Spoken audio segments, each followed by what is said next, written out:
ગુજરાત સરકારના વિજ્ઞાન અને ટેકનોલોજી વિભાગ હેઠળ કાર્યરત ગુજરાત સાયન્સ સિટી વિજ્ઞાનના પ્રચાર પ્રસાર માટે પ્રતિબદ્ધ છે, જેના માટે અહીં અવારનવાર વિજ્ઞાન વિષયક કાર્યક્રમોનું આયોજન કરવામાં આવતું રહે છે.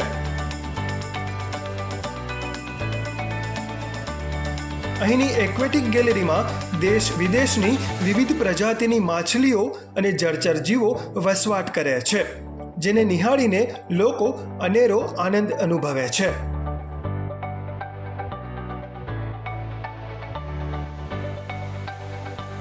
અહીંની રોબોટિક્સ ગેલેરીમાં વિવિધ પ્રકારના રોબોટ્સ પ્રદર્શિત કરવામાં આવેલા છે.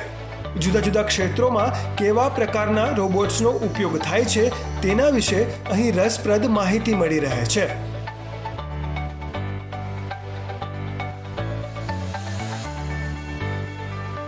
અહીંનો નેચર પાર્ક લોકોને પ્રકૃતિમય વાતાવરણ માણવાનો અવસર પ્રદાન કરે છે.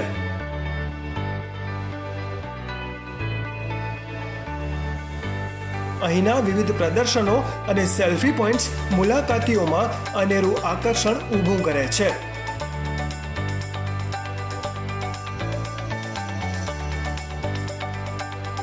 વિદ્યાર્થીઓ અને લોકોમાં વિજ્ઞાન પ્રત્યે રુચિ વધે તે માટે અને તેમનામાં વૈજ્ઞાનિક અભિગમ કેળવાય તે હેતુથી ગુજરાત સાયન્સ સિટી ખાતે અવારનવાર વિજ્ઞાનલક્ષી કાર્યક્રમોનું આયોજન થતું રહે છે.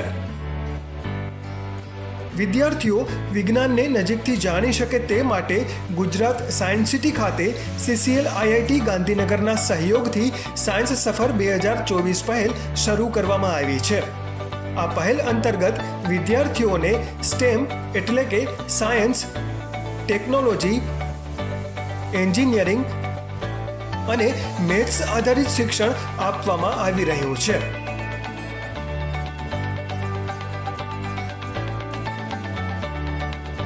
CCL IIT ગાંધીનગરના નિષ્ણાતો વિદ્યાર્થીઓને પ્રેક્ટિકલ સાથે વિજ્ઞાનના જુદા જુદા સિદ્ધાંતો સમજાવે છે.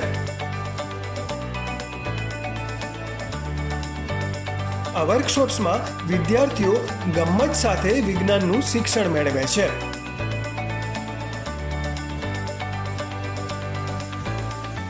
My name is Pooja Sharma. I came from DAV International School, Ahmedabad, Sarkis, and today we came with 45 students of DAV school in Science Cities for this workshop, and the workshop was very interesting. It was regarding physics. I expect that it can be for chemistry and other subject also, and it's very nice. And the practical things that they have shown, that was very interesting. I think the experiential learning for the student is very important, and I also suggest for all the students to do the same one. Thank you so much. मेरा नाम दत्ता दायमा है. मैं वडोदरा से यहाँ पे science city आई हूँ अहमदाबाद में देखने के लिए, कोचिंग के थ्रू, एजुकेशनल ट्रिप. तो आज हमने यहाँ पे बहुत कुछ, फर्स्ट टाइम मैंने इतना सब प्रैक्टिकली सब देखा करा.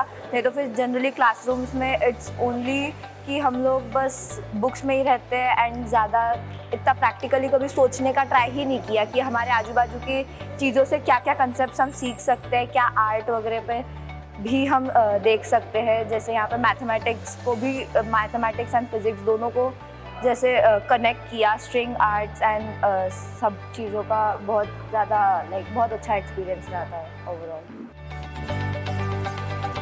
વર્કશોપ્સ ઉપરાંત ગુજરાત સાયન્સ સિટી ખાતે CCL IIT ગાંધીનગરની ટીમ દ્વારા માઇન્ડ ગેમ્સ અને વિશેષ પઝલ્સ પણ પ્રદર્શિત કરવામાં આવે છે.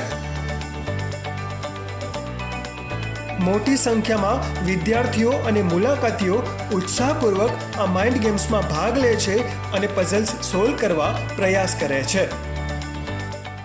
મારું નામ માધવ છે અને હું મોરબીથી આવું છું. પઝલ ગેમમાં બહુ મજા આવે એવું છે. પઝલમાં એક ગેમ છે જેમાં ટોમ એન્ડ જેરીનું છે. હવે ટોમ છે જે જેરીને પકડવા જાય છે, તો હવે આપણે પઝલ ટાઈપનું છે એમાં જવાનું, પણ આપણે લેફ્ટ ટર્ન નહીં લેવાનો, સીધું જવાનું, યા તો રાઈટ ટર્ન લેવાનો, લેફ્ટ ટર્ન લેવાનો જ નથી. બહુ મસ્ત છે. સાયન્સ સિટી એકદમ એક્સાઇટિંગ પ્લેસ છે. ગમે એ આવશે, મોટા છે કે નાના છે, બધાને જ મજા આવશે.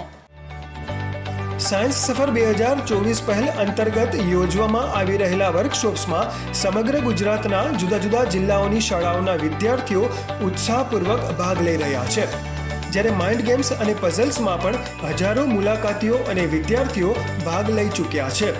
વિદ્યાર્થીઓ અને લોકો મનોરંજન સાથે વિજ્ઞાનને નજીકથી જાણી શકે તે હેતુથી ગુજરાત સાયન્સ સિટી ખાતે સાયન્સ સફર 2024 પહેલ શરૂ કરવામાં આવી છે.